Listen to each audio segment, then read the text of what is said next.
ऊस फुटता उधळलाली भूपाळी रामपारी दिशादाही उजळल्या आल गोकुळ आपुल्या दारी निर्भेळ आणि सकस चवीच गोकुळ लई भारी। गोकुळ दूध संघाची दर्जेदार दुग्ध उत्पादने गोकुळ दूध, दही, तूप, दूध powder, cooking butter, table butter, paneer, इलायची श्रीखंड, आंबा श्रीखंड, फ्रूट श्रीखंड, ताक आणि लस्सी। गोकुळ दूध आणि दर्जेदार दुग्ध उत्पादने, चव आहे कोल्हापुरी, गोकुळ लई भारी।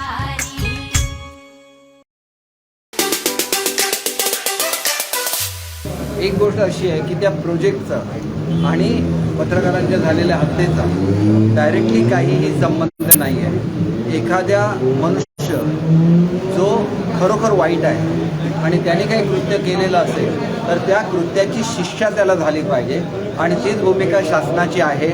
आज माझ्या समक्ष SP साहेबांची, तिथले SP जे आहेत रत्नागिरीचे, त्यांच्याशी मुख्यमंत्री महोदय स्वतः बोललेले आहेत आणि अत्यंत कडक अशी कारवाई त्याच्यावर करण्यासंदर्भातल्या सूचना दिलेल्या आहेत। त्याला कुठल्याही परिस्थितीमध्ये शिक्षा झाली पाहिजे म्हणून त्याच्यावर गुन्ह्याचा खटला सुद्धा दाखल करण्यात येणार आहे आणि लवकरच त्याला त्याची शिक्षा भोगायला लागेल। मगाशी तुम्ही मला एक प्रश्न विचारलेला होता अजितदादांच्या संदर्भात आणि अजितदादांनी असं म्हटलं होतं की शिवसेनेच्या विरोधात जाऊन निवडून येता येत नाही।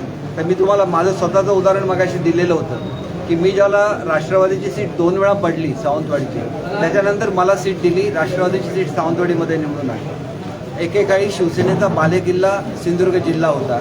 नारायण राणे साहेब बाहेर गेल्यानंतर शिवसेना एकही सीट कोकणामध्ये निवडून आणू शकली नाही। फक्त एक श्याम सावंतांचा अपवाद वगळता प्रत्येक सीट या ठिकाणची पडली।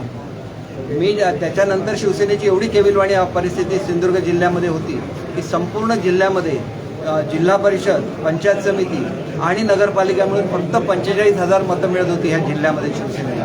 आणि मी ज्यावेळेला बाहेर पडलो राष्ट्रवादीमधून त्याला राष्ट्रवादीला 1,65,000 मतं मिळत होती आणि राष्ट्रवादीतून मी एकटा बाहेर पडलो। माझ्यावर अख्खी राष्ट्रवादी बाहेर पडली, शिवसेनेमध्ये गेली आणि त्या शिवसेनेला 1,65,000 मतं मिळायला लागली। त्याच्यावर लोकांची सुद्धा कामं असतात, त्यांची तत्त्वं असतात आणि विशेषतः अजितदादा असताना जो अन्याय कोकणावर झालेला आहे कोणीही विसरू शकणार नाही। अजितदादांचे माझे अत्यंत जिव्हाळ्याचे संबंध आहे। मी सगळ्यात जास्त रिस्पेक्ट ज्यांना देतो त्याच्यापैकी एक दादा आहेत। त्यांनी आमच्या नियोजन मंडळाचं 2,50,000वरून 1,40,000वर आमचं बजेट आणलं। आमचे 450 कोटी चांदा ते बांधा योजनेचे परत घेतले आणि मी ज्याला एवढ्या तळमळून बोललो, कोकणातल्या प्रत्येक माणसाने त्यांच्या हृदयापर्यंत ते भाषण केलं। त्या भाषणाची ज्यावेळेला टिंगल करत होते अजितदादा, त्यावेळेला समोर बसून आदित्य ठाकरे आणि परब हसत होते आणि हे यांचं कोकणावरचं प्रेम आणि ही कोकणाबद्दलची यांची आस्था, हे जे काय बडाया मारतात ना, ह्या बडाया टिकणार नाही।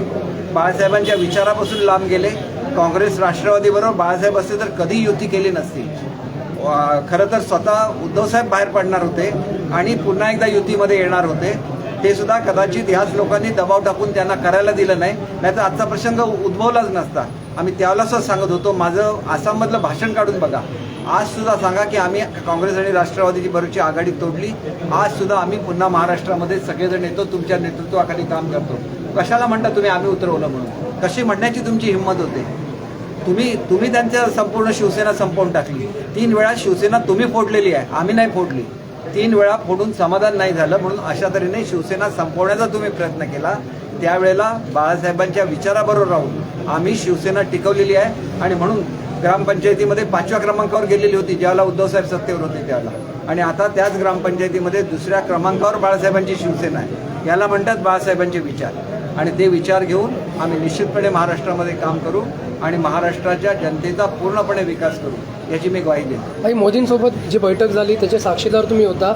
उद्धव साहेब आत होते आणि अजित पवार बाहेर होते असं तुम्ही त्यांना त्याचं काय वाटलंही नाही। दोघांनाही बाहेर ठेवलं होतं आणि मोदी साहेब एकट्या उद्धव साहेबांच्या बरोबर बोलले आणि उद्धव साहेबांनी कबूल केलेलं होतं की मी महाराष्ट्रात पोचल्याबरोबर राजीनामा देतो आणि आपण BJP आणि सेनेचं एकत्र गव्हर्नमेंट बनवूया। त्यांनी आपला शब्द मोडला, ह्याला काय माझा इलाज नाही, परंतु माझं जे कर्तव्य होतं तर माझं कर्तव्य मी केलेलं आहे आणि आम्ही एवढं प्रेम करत होतो त्यांच्यावर, त्यांनी ते त्यावेळची संधी घ्यायला पाहिजे होती। कारण शेवटी महाराष्ट्राच्या जनतेने भाजप सेना युतीला निवडून दिलेलं होतं, काँग्रेस आणि राष्ट्रवादीला पराभूत केलेलं होतं आणि जनतेचा कौल मानूनच राजकारण। हे बातमीपत्र आणि आमच्या संपूर्ण दिवसभरातले अपडेट्स आपण पाहू शकता मोबाईल ॲपवर। लगेचच प्ले स्टोअर वर जा आणि डाउनलोड करा कोकण 7 लाईव्हचं मोबाईल ॲप।